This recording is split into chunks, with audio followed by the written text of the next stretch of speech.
오늘은 우리가 성석재 작가의 투명인간이라는 작품을 공부를 해보려고 하는데요. 이 성석재 작가의 이제 가장 유명한 내신 출제 선상의 작품은 황만근은 이렇게 말했다라는 작품이 있죠. 그래서 이 작품은요, 황만근이라는 어떤 순박한 농촌의 농부를 통해서 작가가 중요하게 여기는 가치를 전하고자 하는 작품입니다. 그래서 제목에서 말했다시피 황만근이 뭐라고 말했는지가 중요한 거죠. 그랬을 때 황만근의 어떤 삶을 통해서 보여주고자 하는 작가가 지향하는 가치가 있어요. 이 작품 역시 이제 중요한 인물이 나오는데요. 만수라는 인물이 나와요. 그래서 이 만수의 어떤 성격과 삶을 통해 성석재 작가가 말하고자 하는 바가 있는 거죠. 그래서 이 작품의 또 다른 제재는 이제 혼분식 운동이라는 게 있어요.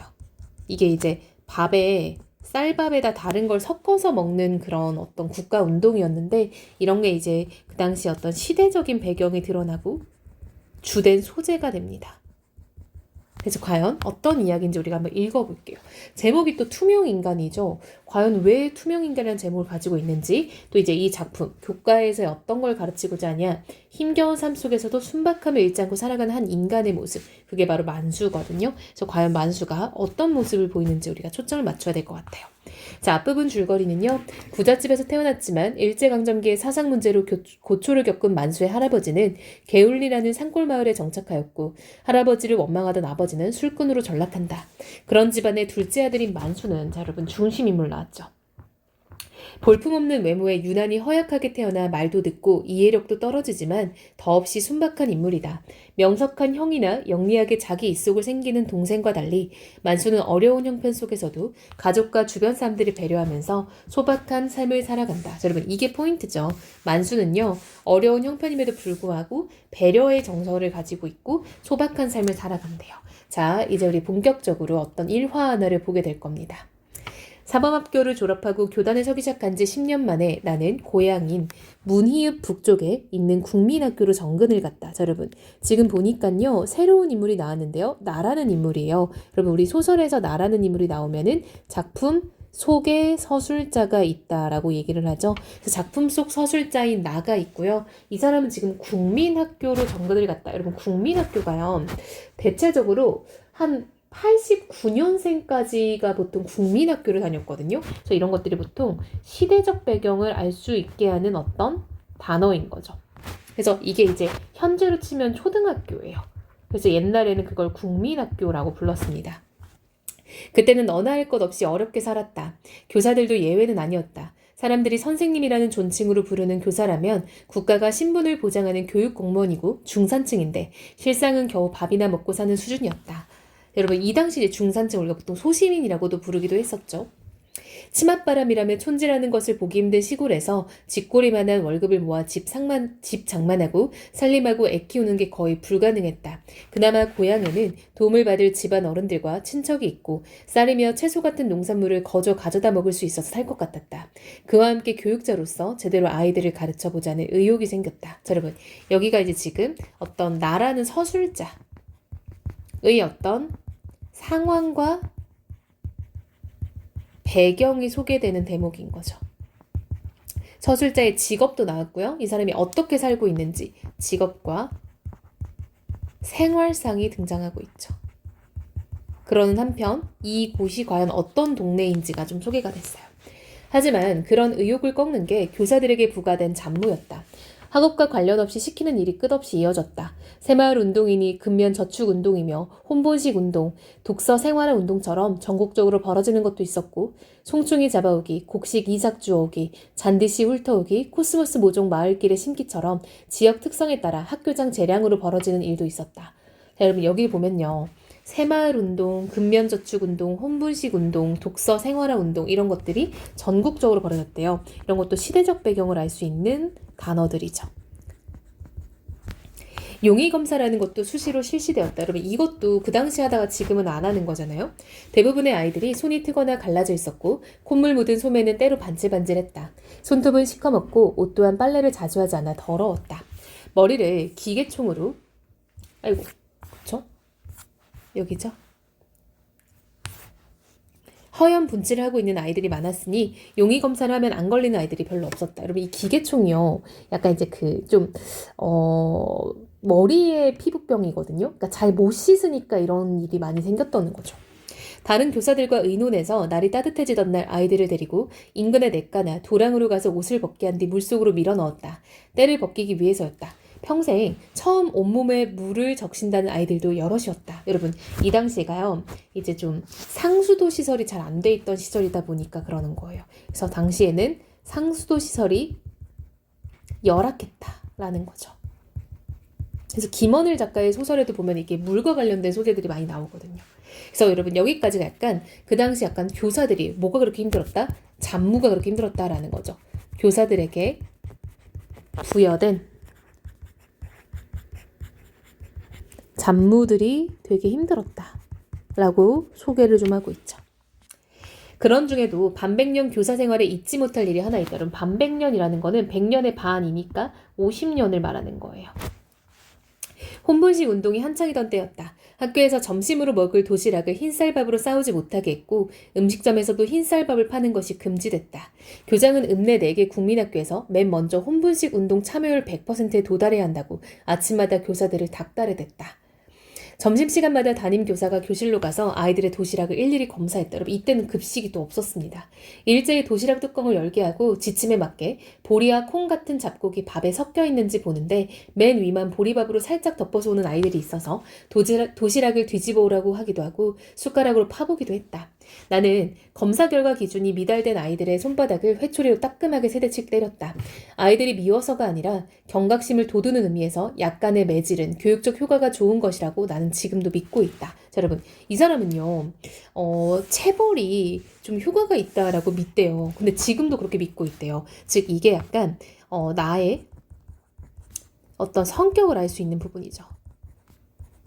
이 사람은요 체벌을 좀 믿고 있는 체벌의 효과를 믿는 사람이고요.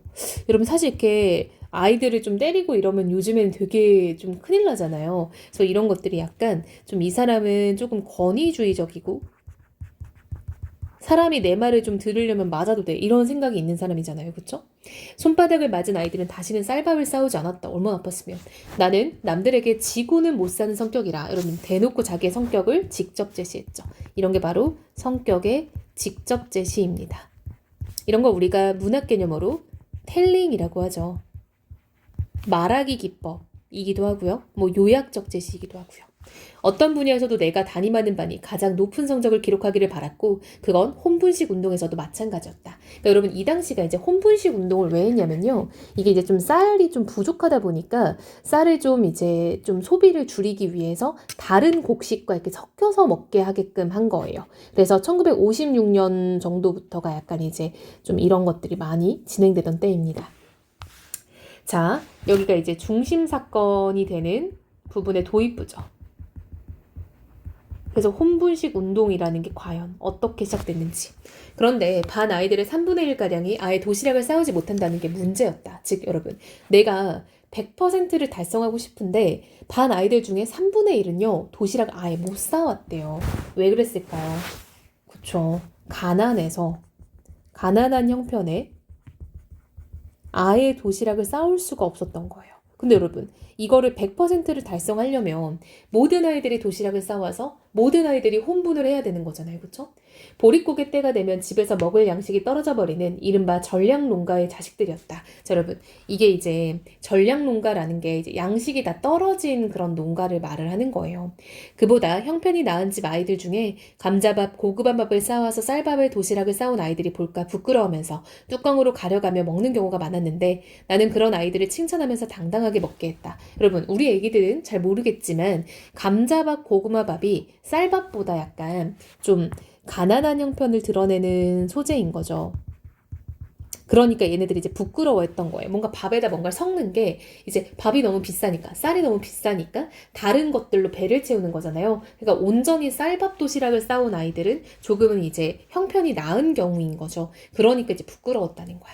단순히 도시락 싸오는 아이들을 기준으로 혼분식 운동 참여율을 따지면 우리 4학년 6반이 제일 먼저 100%에 도달했으나 절대적인 수치로는 70%를 넘을 수가 없었다. 즉 한마디로 여러분, 도시락을 싸온 애들은 다 혼분식이었는데요.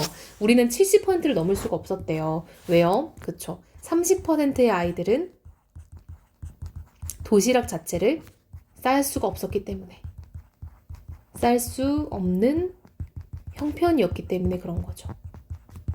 너무 약간 좀 잔인하죠. 그쵸? 왜 우리 반만 도시락을 못 싸오도록 집이 가난한 아이가 다른 반보다 많은지 알 수가 없었다. 여러분, 어떻게 선생님이 이런 생각을 해요. 그쵸? 자, 이 부분을 보면요. 나의 성격이 좀 드러나 있죠. 나는요, 약간 좀 사람들, 특히 아이들의 어떤 처지나 상황을 고려하기보다는 자신의 성과가 중요한 사람인 거죠.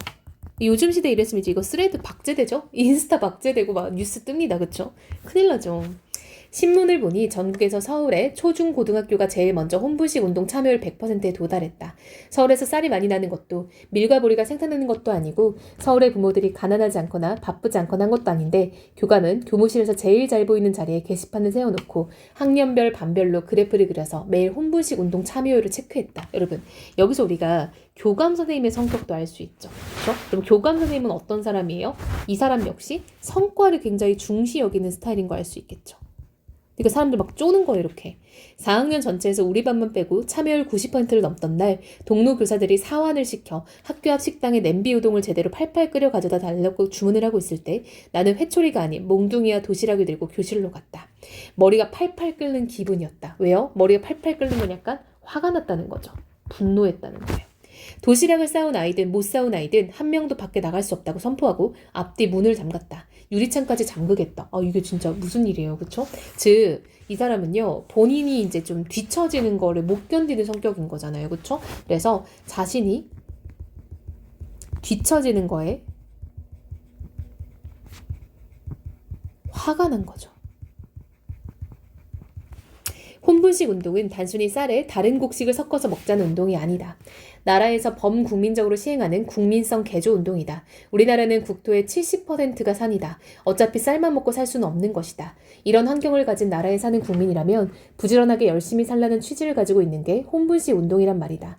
너희나 너희의 부모가 혼분식 운동에 동참하지 않는다는 것은 애국심이 부족하다는 증거다. 그런 썩어빠진 정신머리를 가지고서는 단군 이래 반만 년을 물려온 가난을 면할 수 없다. 보리밥도 못 싸우겠다는 사람이 있으면 보리 개떡이라 싸우라는 말이다. 성의를 보여라, 성의를. 이라고 지금 이제 아이들을 이렇게 다그친 거죠. 그쵸? 자기네 반 아이들을, 학생들을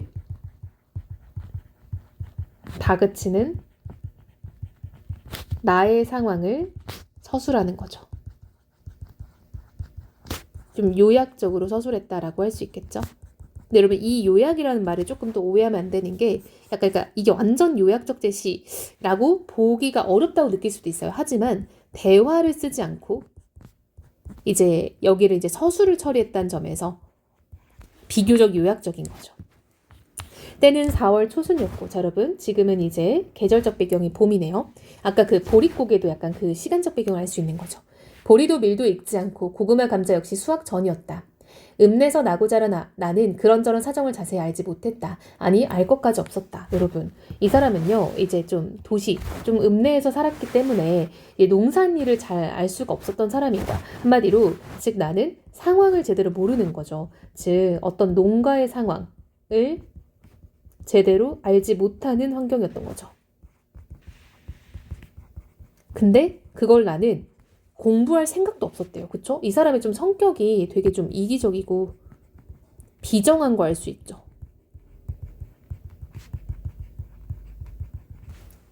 쌀도 지난 가을에 생산한 게 아닌가? 묵은 밀, 보리, 고구마, 감자라고 없겠는가? 자, 여러분. 그러니까 내 생각에서는 아니 집에 이런 게 왜 없어? 라고 생각을 하는 거죠. 근데 정말로 가난한 형편에서는 이런 게 힘들잖아요.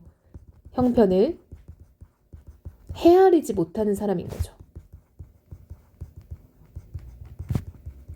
그러니까 좀 되게 이 사람은 좀 뭐 다른 사람을 이해하려는 노력이 좀 부족한 사람이죠. 도시락을 혼분식 운동의 취지에 맞춰 제대로 싸우지 않은 아이들은 전과 같이 손바닥 3대, 도시락을 싸우지 않은 아이들은 손등을 3대씩 때렸다. 회초리가 아닌 몽둥이로. 여러분, 손바닥이 손등보다 덜 아프죠. 그러니까 한마디로 도시락을 싸우긴 싸웠는데 혼분을 제대로 안 해온 애들은 손바닥을 때렸는데요.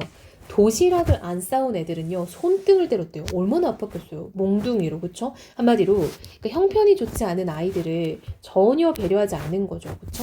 형편이 어려운 아이들을 배려를 전혀 안 해요. 아이들에 대한 배려가 정말 없는 사람인 거죠. 맞은 아이들이 훌쩍이며 소리 죽여 우는 가운데 도시락을 싸운 아이들이 뚜껑을 열자 교실 안은 반찬 냄새로 가득 찼다. 도시락을 못 싸운 아이들은 평소처럼 밖에 나가서 쭈그러진 공을 차거나 수도꼭지에 입을 대고 배가 터지도록 물을 마시거나 플라타너스 그늘에 앉아 꼬박꼬박 조는 짓을 할 수가 없었다. 자, 여러분, 이게요. 이게 도시락을 못 싸는 약간 좀 가난한 형편의 아이들은요. 점심시간이 되면 이렇게 밖에 나가가지고 시간을 때우고 왔던 거예요. 그쵸? 그러니까 이게 좀 가난한 아이들이 평소에 하던 그런 일인데요. 이 사람은요, 그날은 그것도 못하게 했었대요. 왜요? 그냥 도시락을 싸온 친구가 밥을 먹는 것을 보면서 앉아있게 했대요. 즉, 이제 좀 수치심이 들게 하는 거죠. 죄책감이 들게 하는 거죠. 한마디로 너네 때문에 우리 반 성적이 처지는 거다라고 좀 이렇게 보게 한 거예요.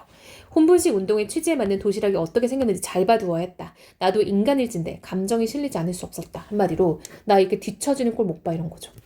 아내가 흰쌀밥 위에 보리밥을 최대한 얇게 덮어 쌀알은 하나도 보이지 않게 하고 만일에 대비해 달걀 프라이까지 맨 위에 얹어 모범적인 보리밥으로 위장한 도시락은 정말 맛이 없었다.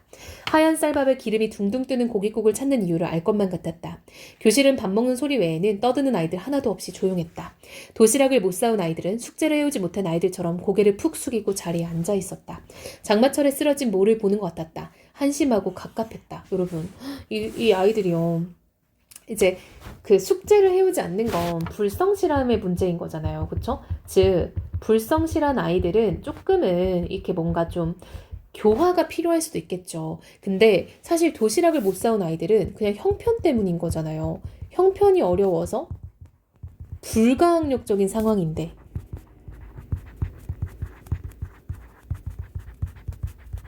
근데 그럼에도 불구하고 이 숙제를 해오지 못한 아이들처럼 이제 뭔가 이렇게 죄책감을 가지고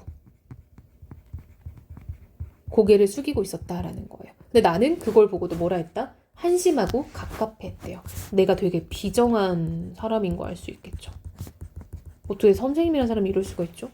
휴가는 다음날 즉각 나타났다. 도시락을 못 싸우던 아이들 가운데 절반이 도시락을 가져왔다. 몇 명만 더하면 90%를 넘을 수 있었다. 그러면 아예 100% 달성이라고 교장에게 보고할 생각이었다. 그걸 가지고 누가 뭐라고 하면 멱살잡이라도 할 수 있을 것 같았다. 남은 아이들에 대한 손등 때리기는 계속됐다. 한마디로 나는 나의 어떤 성과를 위해서 비정한 어떤 체벌을 계속하는 거죠. 그 가난한 아이들이라고 그 도시락을 안 싸고 싶은 게 아니잖아요. 그거 너무한 사람인 거죠. 그쵸?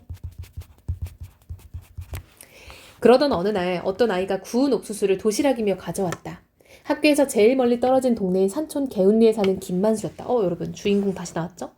수건도 아닌 책보 속에 책과 공책, 몽땅 연필과 함께 구운 옥수수를 그냥 넣어왔다. 옥수수는 찐 것도 아니고 불에 넣어서 구웠는데 바싹 타서 시꺼맸다. 비쩍 마르고 길쭉하던 만수처럼 옥수수도 마르고 비틀어질 듯했다. 그건 지난 가을에 수확해 처마 밑에 매달아뒀던 씨옥수수였다. 이게 왜 이렇게 말랐냐면요. 일부러 말려놓은 거예요. 근데 이제 그것을 가져온 거야. 여러분, 씨옥수수는 이제 그 종자로 쓰는 옥수수인 거예요. 씨앗. 한마디로 이 씨옥수수가 정말 씨앗처럼 종자용 옥수수거든요. 내가 아무리 농사에 무지해도 농부는 종자가 된 자루를 끌어안고 굶어 죽을지언정 먹지 않는다는 것 정도는 알고 있었다. 그것을 훔쳐간 사람이 자식이라고 해도 때려 죽이려 들 것이다. 만수는 내가 기가 막혀 웃는 것을 노란 눈동자를 보면서 마주 웃었다. 자, 한마디로 나는 야, 그 씨앗 옥수수를 가져오면 어떡해? 라고 기가 막힌 건데 이 만수는요 웃고 있었어요. 왜요? 오늘은 안 혼나니까. 그쵸? 오늘은 혼나지 않을 거란 생각에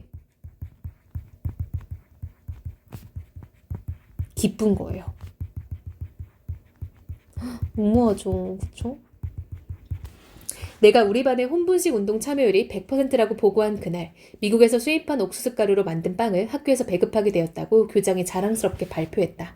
가난한 집 아이들은 무상으로, 좀 사는 집 아이들은 유상으로 빵을 먹게 되었다. 나는 만수의 이름을 무상 배급 대상자의 맨 앞자리에 써 넣었다. 왜 그랬겠어요? 나도 이제 드디어 미안함이라는 걸 느낀 거예요. 그쵸? 뭔가 얘가 내가 오죽 그렇게 애를 좀 몰아세웠으면 애가 씨옥수수를 좀 훔쳐왔을까 하는 어떤 미안함의 마음인 거예요. 아니 이렇게까지 하면 돼요, 그쵸? 일주일쯤 뒤에 미국에서 왔다는 신품종 옥수수 종자를 학생들에게 5알씩 나눠주라고 했다. 달나라로 유인 우주선을 보낼 수 있는 미국의 첨단 과학 기술로 새로 개량한 옥수수 품종이었다. 심기만 하면 단시간에 엄청난 양의 옥수수가 달리고 알도 우리 토종 옥수수의 2배는 되게 굵을 것이라 했다. 나는 교장이 침을 튀기면서 한 말 그대로 아이들에게 들려주었다. 읍내 사는 아이들 중에는 기적을 일으키는 옥수수가 필요 없는 아이들도 있었다. 왜요? 이 아이들은 부유하고요. 농사를 안 짓는 아이들이 있었던 거예요. 그렇죠? 상대적으로 부유한 형편의 이제 아이들인 거죠. 이제 뭐 농사를 안 짓거나, 그렇죠? 나는 만수를 따로 불러 남는 옥수수 종자 수십 알을 모두 주었다. 그런데 그날 저녁 만수가 어둑할 무렵 집으로 찾아왔다. 저녁상을 잠시 물려놓고 밖으로 나오자 만수는 내게 지프로 싼 뭔가를 두 손으로 쳐들어 공손히 내밀었다. 그게 뭐냐? 달걀입니다. 달걀을 왜? 집에서 키우는 닭들이 나왔습니다. 그걸 모아서 이렇게 가져왔습니다. 할아버지가 선생님한테 갖다 드리라고 하셔서요.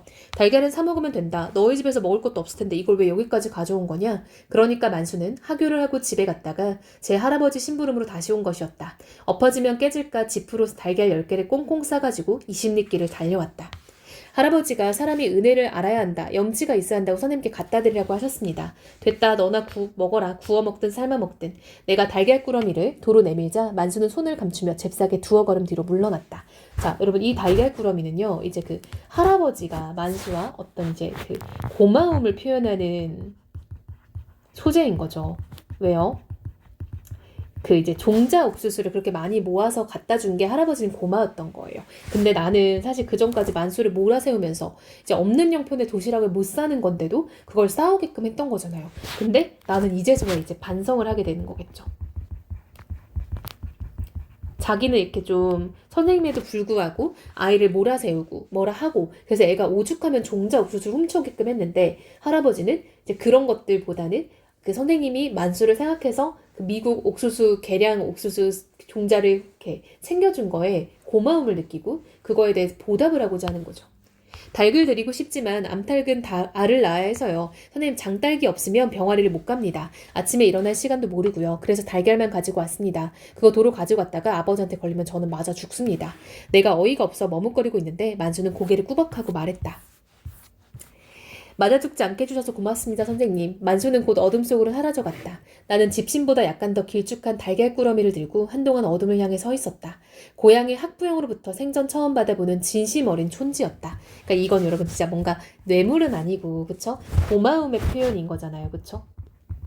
정말로 우리 아이를 신경 써줘서 고맙다 뭐 이런 표현인 거잖아요.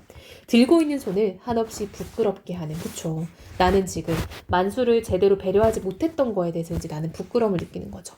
아빠 뭐해? 아이가 불렀다. 하얀 형광등 불빛 아래로 날파리가 어지럽게 날아들던 그 저녁을 잊을 수 없었다. 그러니까 나는 이게 이제 어떤 반성의 시작점이 된 거죠. 그쵸?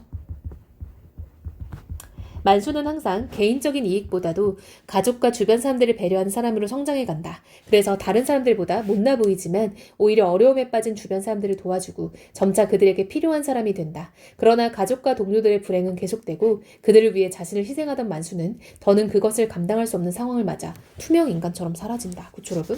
지금 이제 만수가 투명 인간처럼 사라진다라고 했는데 이때 제목이 투명 인간이잖아요. 그래서 소설의 제목의 의미가 여기서 등장한 거죠. 너무 슬프지 않나요? 눈물이 여러 번 맺힐 뻔했어요. 그쵸? 아니, 그러니까 가난해서 못 가져오는 걸 이렇게 다그치면 어떡해요. 그쵸? 자, 이 작품은 여러분 이제 1970년대쯤을 배경으로 하고 있는 장편 소설인데요. 우리가 아주 일부를 읽은 겁니다. 그래서 이 부분에서 우리는 좀 되게 사실적, 되게 리얼리즘적 성격이 보이죠. 그리고 이제 그 어떤 역사의 한 그런 대목이 들어간다는 점에서 역사적이고요. 좀 해학적인 성격이 있죠. 그쵸? 맞아 죽지 않게 해주셔서 고맙습니다. 뭐 이런 것들. 그쵸? 그래서 이 만수라는 인물이 굉장히 순박하잖아요. 그쵸? 만수의 어떤 순박한, 착하고 이런 것을 이제 주제로 하여 이 성석재라는 인물이 지향하는, 작가가 지향하는 바를 알려주는 거죠. 그쵸? 슬프죠? 자, 일단 여러분 이런 이야기였고요. 여러분들이 좀 읽으면서 어려웠던 부분이 있으면 체크해서 다시 한번 질문을 해보면 좋을 것 같습니다.